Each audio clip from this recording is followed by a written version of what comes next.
एकच वादा अजितदादा पवार साहेबांचं मी या ठिकाणी मंचावर स्वागत करतो।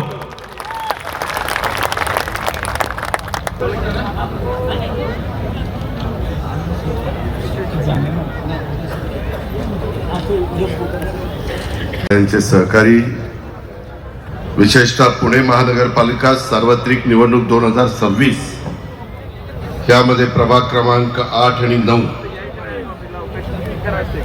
संकल्प सभा आयोजित केलेली आहे।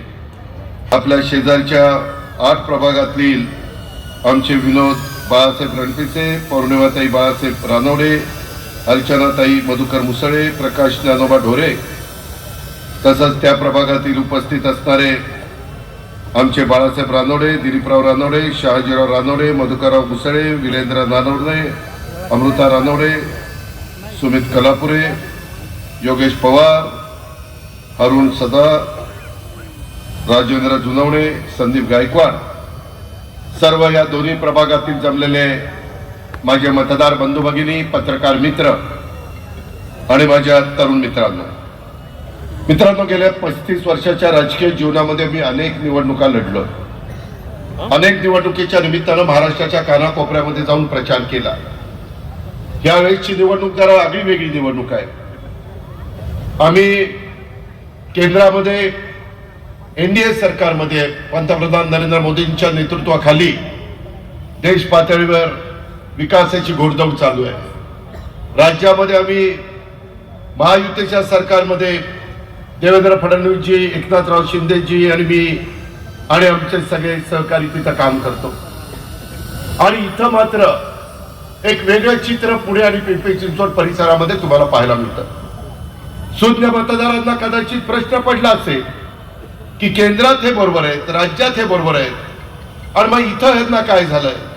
मित्रांनो, मी आपल्याला स्पष्ट सांगतो, माग महाविकास आघाडीचं सरकार राज्यात होतं, काँग्रेस राष्ट्रवादी सरकार मध्ये होतं, त्यामध्ये केंद्रामध्ये देखील काँग्रेसचं सरकार होतं युपीएचं, तिथं डॉक्टर मनमोहन सिंगजी होते, इकडे वेगवेगळे विलासराव देशमुख, सुशीलकुमार शिंदे, पृथ्वीराज चव्हाण, अशोकराव चव्हाण हे सगळे मान्यवर होते। परंतु स्थानिक स्वराज्य संस्थांच्या मध्ये आम्ही त्या ठिकाणी तिथले प्रश्न म्हणून एकमेकांच्या विरोधामध्ये उभं राहायचो।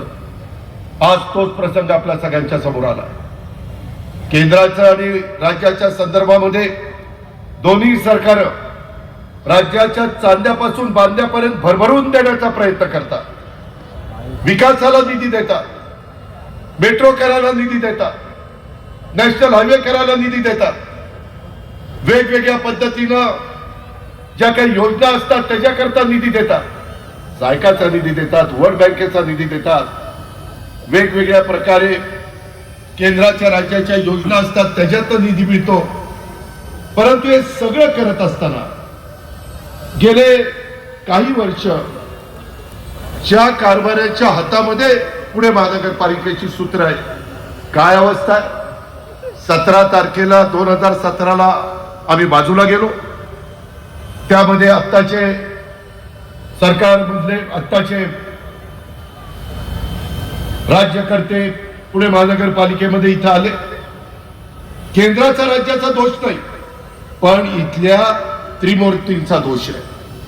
काय कारभार केला। आज बाणेरकरांनो, तुम्ही इथं सगळेजण बसलाय, तुम्ही मला सांगा, या दोन्ही ठिकाणी आम्ही फार विचारपूर्वक उमेदवार देण्याचा प्रयत्न केलेला आहे। आज या दोन्ही प्रभागात नव्हे तर पुणे महानगरपालिकेमध्ये ट्रॅफिकची समस्या आहे का नाही आहे, त्याला जबाबदार कोण। पुणे महानगरपालिकेचं काम नव्हतं का। मी शेजारी नदीच्या पलीकडे पिंपरी चिंचवड महानगरपालिका, बाणेरकरांनो तुम्हाला सगळ्यांना माहिती आहे, 92 ते 2017 25 वर्ष मी तिथं महापौर करायचो, स्टँडिंग कमिटी चेअरमन, पीसीएमटी चेअरमन, वेगवेगळी पद त्या ठिकाणी द्यायचो। आज ते शहर त्या काळामध्ये देशातलं उत्तम शहर म्हणून त्याचा नामांकित झाला।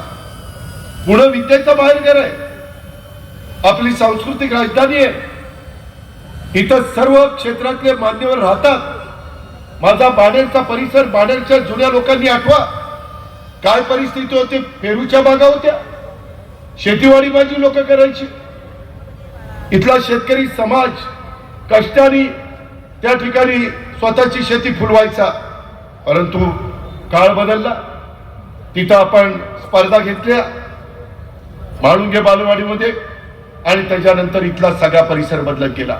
टॉवर झाले, उंच उंच इमारती झाल्या. पाण्याचं काय? आज वरसगाव, पानशेत, खडकवासला, टेमघर त्याचं पाणी आपण देतो. तुम्हाला मी सांगतो बाणेरकरांनो, मी ज्यावेळेस राजकारणात आलो ना, पुणेकर 5 TMC पाणी प्यायचे.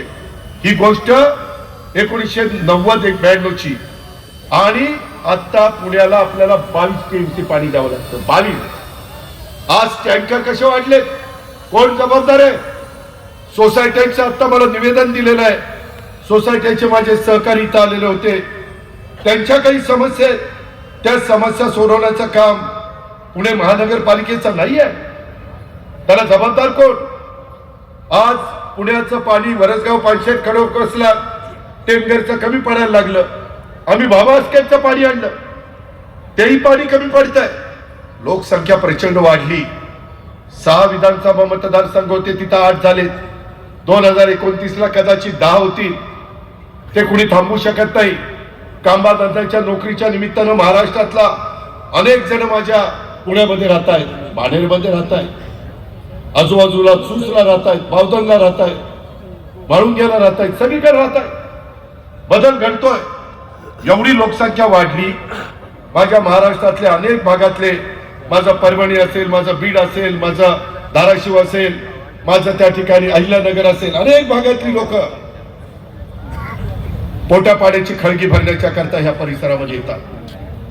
तो घटनेचे शिल्पकार डॉक्टर बाबासाहेब आंबेडकरांनी दिलेला त्यांना अधिकार आहे. युगपुरुष छत्रपती शिवाजी महाराजांच्या त्या ठिकाणी शिवशाहू फुले आंबेडकरांच्या विचारधारेने आम्ही पुढे चाललेलो आहे. आम्ही जाती जातीमध्ये धर्मामध्ये तेढ निर्माण करू इच्छित नाही. सगळा समाज आपला आहे. युगपुरुष छत्रपती शिवाजी महाराजांनी हिंदवी स्वराज्याची स्थापना करत असताना 18 पगड जाती 12 बलुतेदारांना बरोबर घेऊन हिंदवी स्वराज्याची स्थापना केली. हा इतिहास कोणी विसरू शकत नाही. मग असं असताना काही चांगल्या कार्यकर्त्यांना संधी देऊन त्या भागाचा कायापालट करायला नको? याच्यामध्ये मगाशी मी त्या अमोल बालवडकरचं भाषण ऐकत होतो. काय चूक आहे त्यांची? उद्याच्याला एखाद्या कार्यकर्त्याने एखादी मागणी केली आणि ती आपल्याला देता आली नाही तर 4 गोष्टी समजून सांगता येतात. शेवटपर्यंत तुम्ही त्यांना खिळवत ठेवता. तुम्ही त्यांना नीटपणे उत्तर देऊ शकत नाही. अरे, त्यांनी जीवाचं राज केलं पक्ष वाढवण्याच्या करता, आणि तुम्ही मात्र त्यांना अशा पद्धतीने खड्यासारखं बाजूला टाकता. ही महाराष्ट्राची संस्कृती नाहीये. हा महाराष्ट्राचा इतिहास नाहीये. इथं माझ्या लाडक्या बहिणी बसल्या. मला तुमच्याबद्दल अभिमान आहे. आज बहिणी देखील या 2 भावांच्या मागे मजबूतीने उभ्या आहेत, बाबूराव आणि आमच्या अमोलच्या. आज आम्ही 2 बहिणींना उमेदवारी दिली, गायत्री आणि पार्वतीताईंना. आज ते तुमचं व्यवस्थित प्रतिनिधित्व करतील. आज तुमच्या माझ्या भागातल्या ट्रॅफिकची समस्या, बाणेर रोडला ट्रॅफिकची समस्या, पुणे सातारा रोडला हायवेला ट्रॅफिकची समस्या, सर्व्हिस रोड बाणेर ते बावधन रोड, म्हाळुंगे, सूस इथं निर्माण झालेली ती समस्या आपल्याला सोडवायची.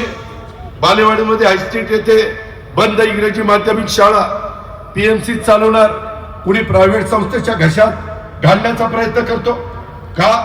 गोरगरिबांची मुलं शिकू नये.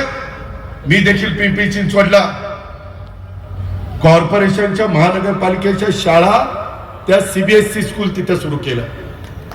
श्रीमंतांची मुलं CBSEच्या स्कूलला जाऊ शकतात. अरे, ज्यांच्या घरामध्ये दिवसभर काम केल्यानंतर संध्याकाळी चूल पेटते किंवा ज्यांचं उत्पन्न मर्यादित आहे, मध्यमवर्गीय, त्यांची ऐपत नाही एवढ्या मोठ्या शाळेमध्ये मुलांना टाकायची. मग त्यांच्या मुलांना उद्याचा भारताचा जबाबदार नागरिक म्हणून त्याला शिक्षण घेण्याचा शाहीर अण्णाभाऊ साठेंनी शायरीच्या माध्यमातून संयुक्त महाराष्ट्राचा लढा आणि इतर गोष्टीला चालना देण्याचं काम त्या ठिकाणी केलं. संयुक्त महाराष्ट्राचा लढा नंतर झाला, पण त्यांच्या शाहिरीनं संपूर्ण महाराष्ट्र पेटून उठला, हे अण्णाभाऊ साठे त्या ठिकाणी होते. या गोष्टीचा विचार करा. त्याच्यामध्ये सर्वांना तिथं राजमाता जिजाऊ शिवबाला जन्म दिला, त्या राजले नाही असा राजा परत पृथ्वी तलावावर होणं शक्य नाही. ते छत्रपती संभाजी महाराज. नंतर घात आपल्या घरातल्या माणसांनी केला, हे आपण इतिहासामध्ये किंवा छावा चित्रपटामध्ये बघितलेलं. मित्रांनो, जरूर 21व्या शतकामध्ये आपण गेलोय. IT चं युग आहे, बायोटेक्नॉलॉजीचं युग आहे, इन्फॉर्मेशन टेक्नॉलॉजीचं युग आहे, AI चं युग आलंय, कृत्रिम बुद्धिमत्ता. त्या मुलांना शिकवलं पाहिजे. मध्ये आम्ही 270 कोटी रुपयाचा एक प्रकल्प टाटाशी चर्चा करून 220 कोटी रुपये टाटाने घातले, 50 कोटी रुपये आपण घातले. CIITचं काम बाणेरच्या परिसरामध्ये चाललेलं. कशा करता? ज्या मुलांच्या हाताला काम नाहीये त्यांनी चांगल्या प्रकारचं तिथं शिक्षण घ्यावं, कोर्स करावा आणि त्यांना उद्याला स्वतःच्या पायावर उभं राहता येईल. CIIT 350 कोटी रुपयाचा आम्ही मुलांचा विचार करतोय. इथं माझ्या लाडक्या बहिणी बसल्या, त्यांना पाठीमागच्या काळामध्ये कुणी विचार केला नाही. आम्ही विचार केला. दर महिन्याला फुल ना फुलाची पाकळी देण्याचा प्रयत्न करतो. आम्ही उपकार करत नाही. ती माझी लाडकी बहीण आहे, तिला आम्ही भाऊबीज देतोय. तिला रक्षाबंधनाच्या निमित्तानं काही ना काही देण्याचा आमचा छोटासा प्रयत्न आहे. आमच्यावर आरोप झाले हे बंद करतील. अरे, आम्ही बंद करणारी माणसं नाहीयेत, आम्ही लोकांना दिशा देणारी माणसं आहे. आणि म्हणून बाणेरकरांनो, तुम्ही विचार करा. मी उद्याच्याला या सर्वांचं नेतृत्व करणार आहे. मी कामाचा माणूस आहे, मी बिनकामाचा माणूस आहे, मी शब्दाचा पक्का आहे. मी थोडासा कडक असेल पण विकास कामा करता कडक आहे. तुम्ही बघा, पिंपरी चिंचवड मधले रस्ते, फ्लायओव्हर, बाकीची कामं कुणालाही जाऊन विचारा कुणाच्या काळामध्ये झाली का. मधल्या 9 वर्षामध्ये इथं जी कामं रेंगाळली, किती दिवस मेट्रोची कामं चालली, ट्रॅफिकच्या समस्या सोडवायला नको. नदी सुधार कार्यक्रम का गतीने होत नाही? का आपल्याला अधिकचं पाणी मिळत नाही? मी प्रयत्न करतो मुळशीचं पाणी आणायचा. तुम्ही म्हणाल दादा तुम्ही पालकमंत्री आहे. मी पालकमंत्री म्हणून जी माझी जबाबदारी ती पार पाडण्याचा प्रयत्न मी केलेला आहे. पण मला पुणे महानगरपालिकेच्या ह्या सगळ्या माझ्या सहकारी मित्रांनी साथ दिली तर महानगरपालिकेला संविधानाने, घटनेने, कायद्याने वेगळा अधिकार दिलेला आहे. त्याच्या संदर्भात कुठं आरक्षण टाकायची, कुठं स्मशानभूमी, कुठं दफनभूमी, कुठं त्या ठिकाणी वेगवेगळी उद्यानं, कुठं क्रीडांगणं, कुठं त्या ठिकाणी वेगवेगळी समाज मंदिरं, कुठं त्या बाबतीमध्ये कचऱ्याची विल्हेवाट लावण्याच्या करता आधुनिक पद्धतीच्या तंत्रज्ञानाचा वापर, त्या गोष्टी बघायला नको? हे कुणाचं काम आहे? केंद्राने भरभरून दिलं, राज्यांनी भरभरून दिलंय, ते कुठं कमी पडले नाही. पण इथली लोक कमी पडली. इथं ज्यांच्यावर जबाबदारी होती ते कारभारी लोक कमी पडली. म्हणून उद्याच्या 15 तारखेला कारभारी बदलायचा. तुम्ही मला कारभारी पद द्या. नाही पुण्याचा चेहरा मोरा बदलला तर नावाचा अजित पवार सांगणार. मी आपल्याला अतिशय स्पष्टपणे सांगतो, माझी प्रशासनावर पकड आहे. मला सकाळी 6ला मी कामाला लागतो. 4 दिवस नाही, रोज मला सवय लागलेली. सकाळी 6 पासून रात्री उशिरापर्यंत मी काम करतो. मला वाटतं पुणे तुमचं माझं आहे. बाहेरचे लोक येतील, भाषण करून जातील. अरे, जे बरं वाईट व्हायचंय ते तुमचं माझं पुण्यामध्ये होणार आहे. बाहेरचे लोक येणार नाही. आपली माणसं ओळखा, आपली माणसं पहा. आणि ह्या पद्धतीनं मागच्या काळामध्ये बाबूरावांनी, अमोलजींनी ह्या भागामध्ये चांगल्या प्रकारची कामं करून दाखवली. आता अमोलनी मला फिल्म दाखवली, त्याच्यामध्ये हॉस्पिटल. अरे, गोरगरिबांची मुलांना, मुलींना, त्यांच्या आया माय माऊलींना, त्यांच्या बाप दाद्यांना मोठ्या हॉस्पिटलमध्ये जाण्याची त्यांची ऐपत नाही, परंतु त्यांना त्यांचं आरोग्य चांगलं ठेवण्याचा अधिकार नाही. त्या हॉस्पिटलला कुलप लावून ठेवता. ही तुमच्या कामाची पद्धत. तिथं उलट गोरगरिबांना जर सुविधा दिली, पुण्यामध्ये डॉक्टर मिळतात, पुण्यामध्ये नर्सेस मिळतात, पॅरामेडिकल स्टाफ मिळतो. आज पुणेकरांनो, बाणेरकरांनो, ह्या सगळ्या प्रभागातल्या माझ्या सहकाऱ्यांनो, तुम्हाला माहिती आहे आपल्या पुण्या शहराची स्वच्छता करण्याच्या करता 12,350 लोक काम करतात. किती? 12,350. सकाळी उठल्यानंतर 6 वाजता कोण झाडलोट करताना दिसतंय? कुठे गेले 12,350 लोक? कॉन्ट्रॅक्टर आणि आपल्या महानगरपालिकेमध्ये काम करणारी लिस्ट एवढी आहे. कुठं जातो पैसा? कोण लक्ष देणार? महानगरपालिकेचं काम नाहीये. 15 गाड्या ऑटोमॅटिक रस्ता साफ करणारे आपल्याकडे आहेत. काय करतात गाड्या? जवळपास 111 छोटे मशीन ते सिरम इन्स्टिट्यूट आहे त्यांच्या आदर पुनावालांनी दिले. ते असं सक करतंय, कचरा सक करतंय. कुठे गेली 111? कचरा कसा दिसतोय? वेगवेगळ्या भागामध्ये कुठं कचरा दिसतोय? का कचरा उचलला जात नाही? इंदोर शहर मात्र देशामध्ये पहिलं येतं आणि आमचं पुणे शहर पहिलं येत नाही. पुणेकरांनो, बाडेकरांनो, किती लोकांना माहिती आहे जगामध्ये प्रदूषणाच्या बाबतीमध्ये पुण्याचा 4था क्रमांक आहे. ही परिस्थिती आहे, ही अवस्था आहे आपली. त्याच्याकरता ग्रीनरी केली पाहिजे, झाडं लावली पाहिजे. त्याकरता प्रयत्न महानगरपालिकेने करायला नको. महानगरपालिकेला इथं बसणारा सगळा समाज टॅक्स भरतो. तो टॅक्स काही मुठभट लोकांची घरदार बांधण्याच्या करता टेंडर कशी होतात? ठराविक लोकांना टेंडर कशी मिळतात? ठराविकच कॉन्ट्रॅक्टर कसे तिथं बसतात? ह्याला कोण जाब विचारणार आहे? मित्रांनो, 25 वर्ष पिंपरी चिंचवड मध्ये ह्या सगळ्या गोष्टी मी बारकाईने केल्यात. आज तुम्ही जाऊन बघा, सकाळी 6 वाजता माझी बारामती साफसफाई तिथे होते. 8 वाजता सगळं शहर चकाचक दिसतं. तसं का पुण्यामध्ये होऊ शकत नाही? राजकीय इच्छाशक्ती कमी पडतीये. इथलं पुण्याचं नेतृत्व कमी पडत आहे. केंद्राचं नेतृत्व चांगलं आहे, राज्याचं नेतृत्व चांगलं आहे, इथलं नेतृत्व कमी पडत आहे. आम्ही बोललं तर काहींना राग येतो. खरं सांगायला नको, लोकशाही आहे. तू चंद्रावर नाही गेला, चांगलं. मित्रांनो, मी आपल्याला सगळ्यांना सांगतो, मी शब्दाचा पक्का आहे. तुम्ही या परिसरातनं माझी बहीण गायत्री मेढे कोकाटे, नंतर पार्वती निबन, नंतर बाबूराव चांदेरे आणि अमोल बालवडकर, या चौघांच्या घड्याळाच्या चित्राच्या शेजारचं बटन दाबून चौघांना प्रचंड मताने विजयी करा. माझी तुम्हाला विनंती आहे, जेवढी बार तुम्ही मला जबाबदार धरा.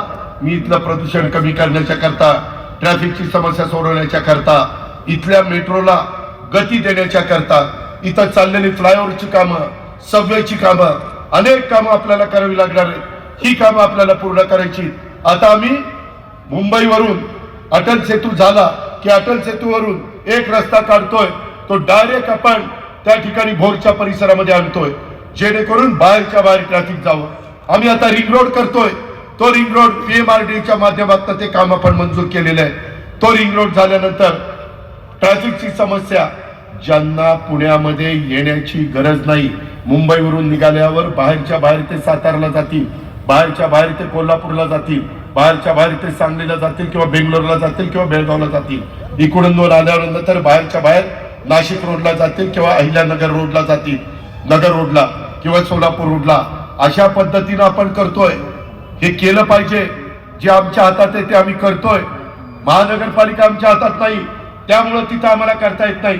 म्हणून ह्या 4 बहादरांना आणि तसंच आमच्या विनोद रणपीचे, पौर्णिमा रानवडे, आमची अर्चना मुसळे आणि प्रकाश ढोरे, ह्याही 4 माझ्या सहकारी मित्रांना, तेही इथं आलेले, त्यांच्याही घड्याळाच्या चित्राच्या शेजारचं बटन दाबून आपण निवडून द्या. मित्रांनो, शेवटी कारभारी मजबूत असावा लागतो. उद्याच्याला हे तिथं निवडून गेल्यानंतर केंद्राचा पैसा आणणं, राज्याचा पैसा आणणं, आज जायकाचा पैसा आणणं, वर्ल्ड बँकेचा पैसा आणणं, एकट्या तुमच्या माझ्या पुण्याच्या करातनं पुण्याचा कायापालट होऊ शकत नाही. गेल्या 5 वर्षामध्ये मी त्याच्यामध्ये माहिती घेतली. मित्रांनो, माझ्याकडे ती माहिती आहे. त्यामध्ये तुम्ही तर आश्चर्यचकित व्हाल की या सगळ्या संदर्भामध्ये काम करत असताना जवळपास पुण्यामध्ये 4-5 वर्षामध्ये साधारण जो काही निधी दिला गेला तो निधी हा मोठ्या प्रमाणावर त्या ठिकाणी दिला गेला, परंतु त्या निधीचा तशा पद्धतीनं उपयोग झाला नाही. जवळपास मी आपल्याला सगळ्यांना सांगेन, यामध्ये आपण साधारण पुणेकरांना जो काही निधी दिला गेला तो साधारण 1130 कोटी रुपये. पुण्यातले रस्ते करायचे आणि निधीची कमतरता आहे का? साधारण 1384 किलोमीटर पैकी फक्त 425 किलोमीटर रस्ते पूर्ण झाले. पुणेकरांनो, बाणेरकरांनो, नीट ऐका.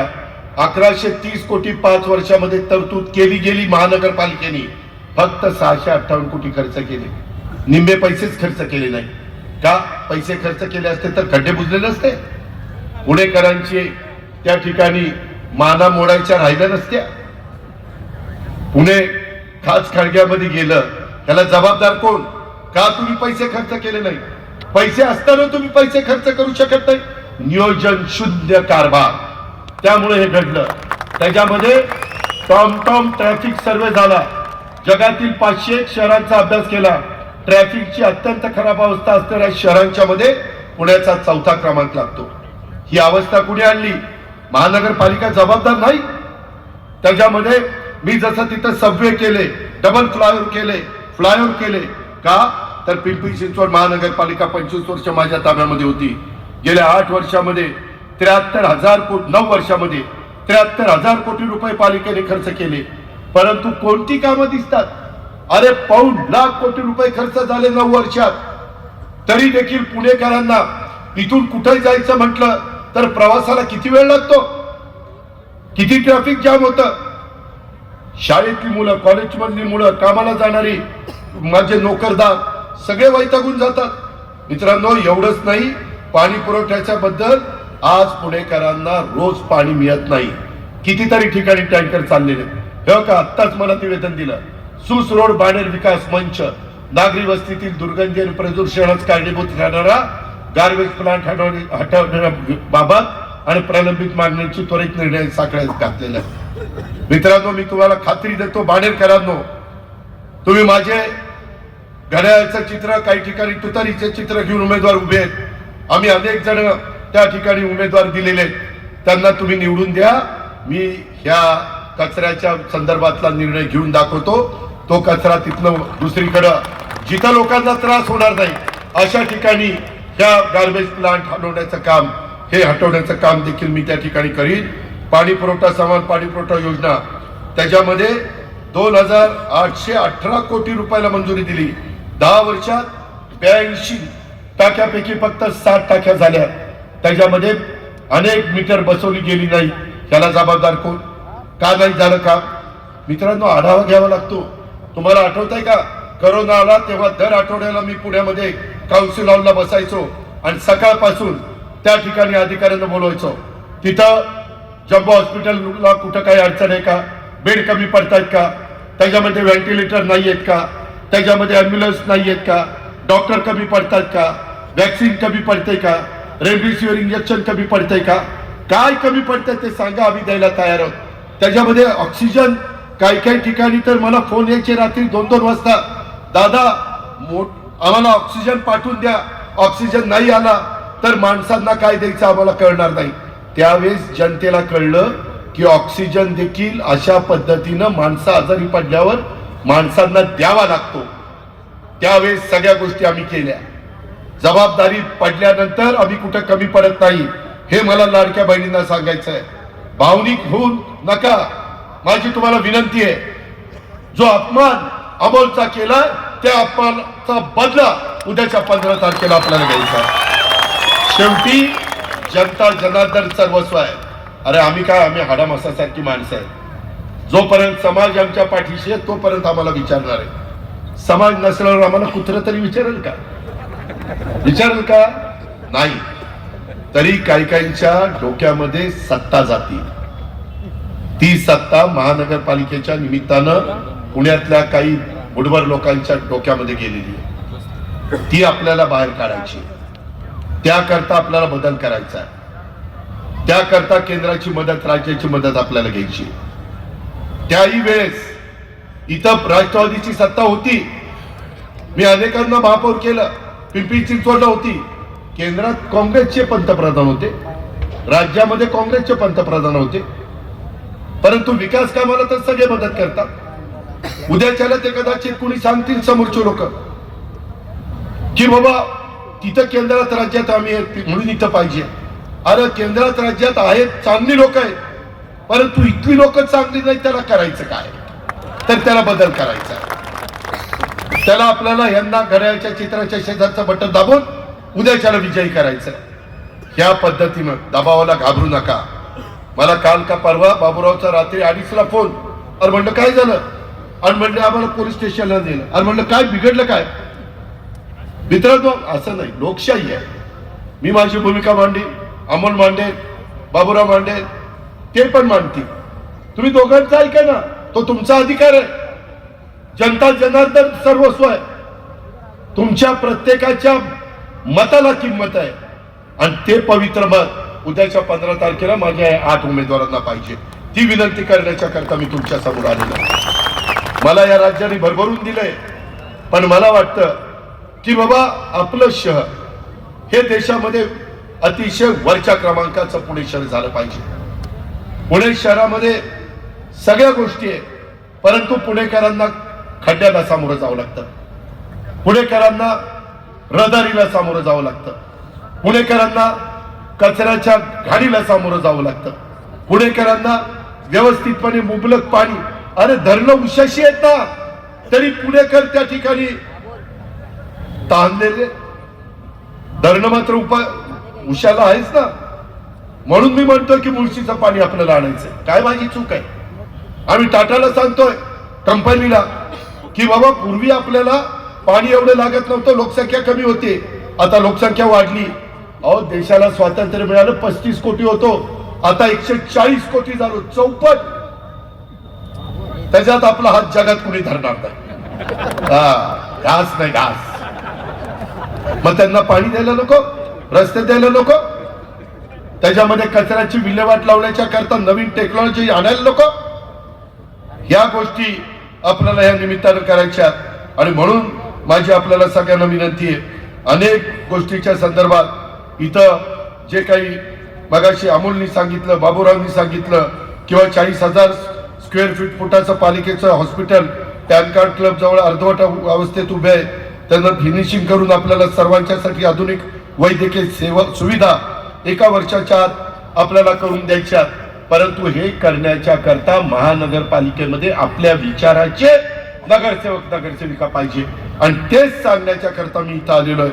मित्रांनो, या परिसरामध्ये अनेक लोक, म्हणजे माझा औंध बोपोडीचा प्रभाग क्रमांक 8 आहे, तिथं देखील माझ्या शिवाजी हायस्कूल समोर ग्रेड सेपरेटर पाहिजे. औंध बाणेर हद्दीतील रस्त्याचं काम आपल्याला करून घ्यायचंय. महाजी शिंदे रस्ता आपल्याला रुंद केला पाहिजे. खडकी पोलीस स्टेशनला रेल्वेच्या अंडरपासच्या ठिकाणी उड्डाण पूल अत्यंत महत्वाचा किंवा अंडरपास त्या ठिकाणी केला पाहिजे. अशा तिथंही समस्या आहेत. खरं तर त्या समस्या सोडवण्याच्या करता बाणेरकरांनो, माझ्या औंधकरांनो, बोपोडीकरांनो, मी आपल्याला आव्हान करतो, पुणेकरांनो, मी दर आठवड्यातनं 1 दिवस ह्या कामाच्या करता पुण्यामध्ये देईन आणि ही कामं मार्गी लावीन. कामाचा पाठपुरावा केल्याशिवाय कामं मार्गी लागत नाही. अजित पवारनी इथं किती घसाकोंडा केला आणि कामाचा पाठपुरावा केला नाही तर काही होणार नाही. परंतु अजित पवार कामाचा माणूस आहे, तो काम करणार आहे, तो दिलेला शब्द पाळणार आहे. मी माझी फुशारकी सांगत नाही, मी माझं काम सांगतोय, आणि त्याच्यामुळं आपल्याला उद्याच्या काळामध्ये ह्या सगळ्या गोष्टी करायच्या. मी यांना कुणालाच वाऱ्यावर सोडणार नाही. रात्री 12ला असू नाही तर 2ला असू, कुठलाही बाका प्रसंग त्या ठिकाणी निर्माण झाला तर हा अजित पवार यांच्या पाठीशी उभा राहील.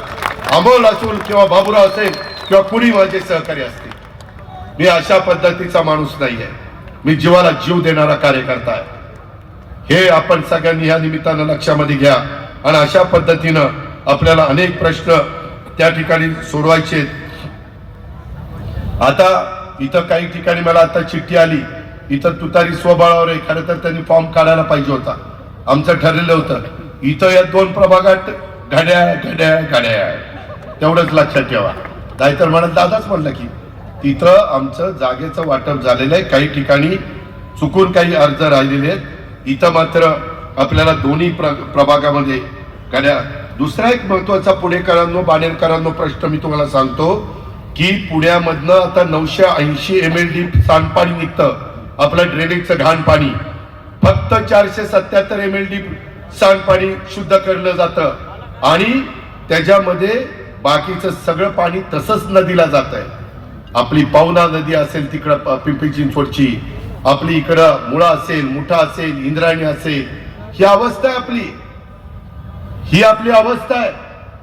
हे करायला नको. जर पुणेकरांना चांगलं धरणातलं पाणी प्यायला मिळतं तर खाली माणसं राहत नाही, काही जनावरं राहतात.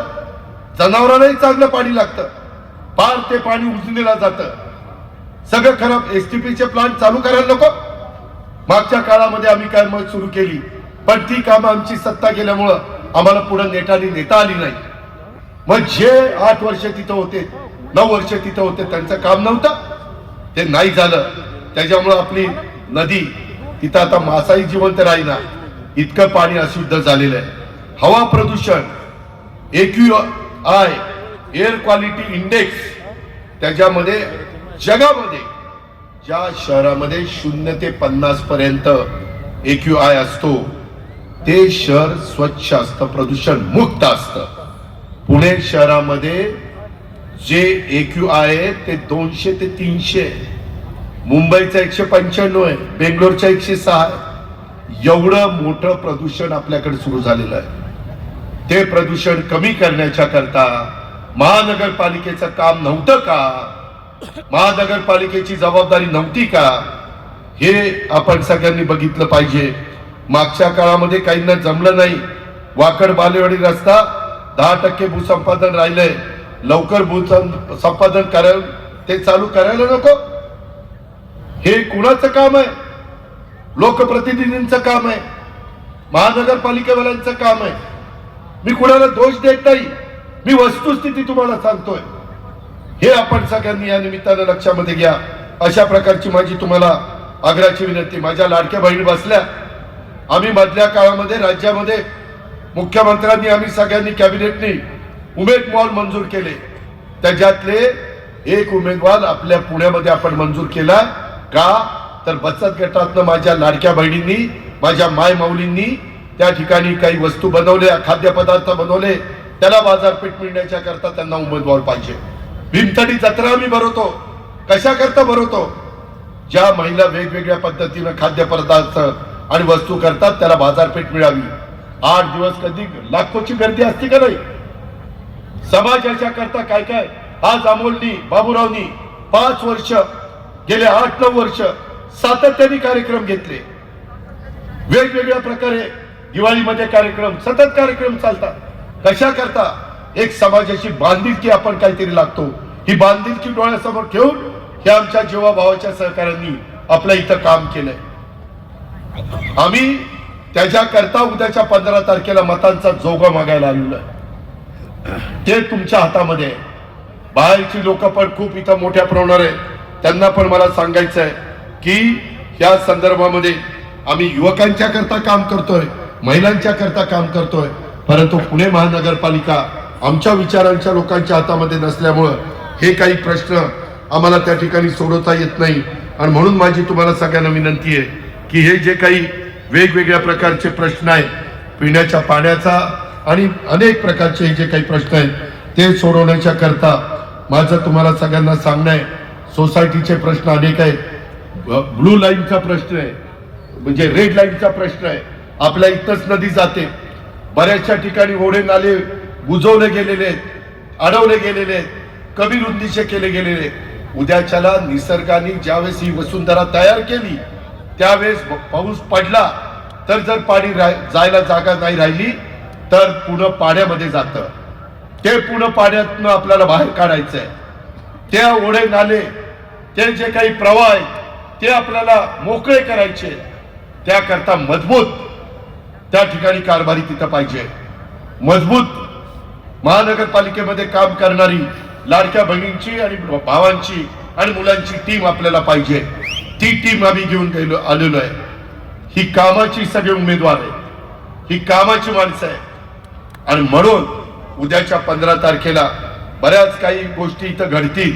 वेगवेगळ्या पद्धतीनं कदाचित प्रलोभनं दाखवली जातील, परंतु कुठल्याही प्रलोभनाला आपण कृपा करून त्या ठिकाणी बळी पडू नका, अशा प्रकारची माझी विनंती आहे. या बाणेरच्या विकासाच्या साठी, औंध बोपोडीच्या विकासाच्या साठी, माझी आपल्याला सगळ्यांना वाहतुकीच्या कोंडीतून मुक्ती करण्याच्यासाठी, कचरा प्रक्रिया प्रकल्पाचं स्थलांतर करण्यासाठी, पाणी पुरवठा आणि जलसुरक्षा हे चांगल्या पद्धतीने दररोज तुम्हाला मिळण्याच्यासाठी, पायाभूत सुविधा देण्याच्यासाठी, पर्यावरणाचं संरक्षण करण्याच्यासाठी, महिलांना आणि युवकांना सक्षमीकरण करण्याच्यासाठी, आरोग्य आणि शिक्षण जे समाजाच्या करता अतिशय महत्वाचं असतं, त्याकरता आपल्याला जनतेच्या प्रश्न सोडवण्याच्यासाठी सर्वांची मदत, कुणाच्याही बद्दल आकस मनामध्ये न ठेवता, निवडणूक आचारसंहितेचा कुठेही भंग होऊन न देता आपल्याला सगळ्यांना बाबांनो काम करायचंय. लाडक्या बहिणींना आपल्याला बरोबर घ्यायचंय. त्यांनी आपल्यावर टाकलेल्या विश्वासाला कुठेही आपल्याला तडा जाऊन द्यायचा नाही. कायदा सुव्यवस्था आपल्याला चांगली ठेवायची, कोयता गॅग आपल्याला नष्ट करायची. त्याच्यातून आपल्याला जे काही कधी कधी दोन चाकी वाहनं फोडली जातात, गाड्या फोडल्या जातात, हे जे काही टोळकी करतात त्यांचा बंदोबस्त आपल्याला करायचा आहे. त्याच्याकरता पोलीस दल आपल्याला वाढवायचंय. पोलिसांच्या करता जेवढा इन्फ्रास्ट्रक्चर लागेल तेवढं देण्याचं काम आम्ही त्या ठिकाणी करतोय. शिवशाहू फुले आंबेडकरांच्या विचारधारेने आम्ही त्या ठिकाणी पुढे चाललेलो आहे. सर्व घटकांना सोबत घेऊन सर्व जाती धर्म पंथ प्रांत भाषांच्या नागरिकांना आपल्याला पुढे न्यायचं आहे. इथं सगळ्या जाती धर्माचे लोक गुण्या गोविंदाने राहतात. माझ्या माय माऊलींना, माझ्या मतदार बंधू भगिनींना आणि युवा मित्रांना, युवतींना ही निवडणूक केवळ नगरसेवक नगरसेविका निवडून देण्याची नाही, तर बाणे माझं त्या ठिकाणी औंध, माझा बोपोडी या सगळ्या भागातल्या वेगवेगळ्या 5 वर्षाच्या करता, पुढील 5 वर्षाच्या करता महानगरपालिका सुरक्षित लोकांच्या हाती देण्याची निवडणूक आहे. विरोधकांच्या भूलतापांना कृपा करून बळी पडू नका. ज्यांनी काम केलंय त्यांनाच तुम्ही साथ द्या. ते काम अमोलनी केलेलं आहे, ते काम बाबूरावनी केलेलं आहे, ते काम माझ्या बाकीच्या सगळ्या जीवाभावाच्या सहकार्याने केलेलं आहे. आणि म्हणून त्यांना साथ द्या. त्यांच्याबरोबर माझ्या लाडक्या बहिणींना साथ द्या. त्याचबरोबर पलीकडच्या बाजूला माझ्या सहकारी त्या ठिकाणी प्रकाश डोरे असतील, माझे विनोद रणपिसे असतील, किंवा आमच्या रानवडेताई असतील, मुसळेताई असतील, त्यांना त्या ठिकाणी साथ देण्याचं काम आपण सगळ्यांनी करा. मी आपल्याला खात्री देतो की आपण या पद्धतीनं काम जर केलं तर या प्रभाग क्रमांक 8 आणि 9 या दोन्ही प्रभागाचा चेहरा मोहरा बदलण्याच्या करता नव्हे, तर संपूर्ण पुणे शहराचा चेहरा मोहरा बदलण्याच्या करता आम्ही कुठं कमी पडणार नाही. हा बदलून दाखवू, त्याकरता आम्ही स्वस्थ बसणार नाही. कायम कष्टकरी शेतकरी, आदिवासी, मागासवर्गीय, महिला, वंचित, दुर्बल घटकांच्या, सर्वसामान्यांच्या सोबत आम्ही राहायचं ठरवलेलं आहे. सर्वांना, मध्यमवर्गीय असतील, उच्चभ्रू असतील, सगळ्यांना बरोबर घेऊन जाण्याचं आम्ही ठरवलेलं आहे. हे आपण सगळ्यांनी लक्षात घ्या आणि त्या पद्धतीनं आपण आम्हाला आशीर्वाद द्या, आम्हाला भरभक्कम पाठिंबा द्या, हीच मी आपल्याला सगळ्यांना विनंती करतो आणि या ठिकाणी थांबतो. धन्यवाद. जय हिंद, जय महाराष्ट्र, जय राष्ट्रवादी. धन्यवाद दादा. या ठिकाणी धनकुडे परिवाराच्या वतीने 4ही उमेदवारांचा सन्मान केला जातोय.